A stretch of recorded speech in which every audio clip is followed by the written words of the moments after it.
Future లో కోటీశ్వరుడు అయిపోవడం పక్కా. ఇక్కడ ఒక స్క్వేర్ ఫీట్ కేవలం 560 రూపాయలు మాత్రమే అండి. నాయుడుపేటకి 6 లైన్ హైవే పక్కనే ఉంటుంది ఈ వెంచర్ అయితే. దీనికి ఉన్న స్పెషాలిటీస్ ఏంటంటే తుడా అప్రూవ్డ్, నాయుడుపేట మున్సిపాలిటీలో ఉంది, 6 లైన్ హైవే కానుకొని ఉంది. ఈ రోజు లక్షల్లో మీరు పెట్టిన పెట్టుబడితో ఫ్యూచర్ లో కోటీశ్వర్లు అవడం ఖాయం.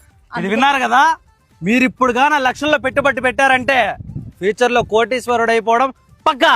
ఇక్కడ కేవలం 6,50,000 నుండి 9,50,000 లోపు మాత్రమే ఉన్నాయండి. ఒక side 6 line highway, Sri City, Krishnapatnam port, Renigunta airport అన్ని పక్కనే ఉన్నాయి. ఇక్కడ ప్లాట్ కొన్న వారికి లక్కీ డిప్ ద్వారా 30,000 నుండి 2,50,000 వరకు గెలుచుకునే ఒక మంచి అవకాశం అయితే ఉంది. అంతేకాకుండా ఫ్రీగా రిజిస్ట్రేషన్ కూడా చేయిస్తారు. ఇలాంటి సువర్ణ అవకాశం మిస్ చేసుకోకూడదు అనుకున్న వాళ్ళు మరిన్ని డీటెయిల్స్ కోసం స్క్రీన్ మీద కనిపిస్తున్న కనక మహాలక్ష్మి మేడం గారి నంబర్ అయితే కాంటాక్ట్ అవ్వండి. ఇలాంటి మరిన్ని వీడియోస్ కోసం మన పేజ్ ని ఫాలో చేయండి.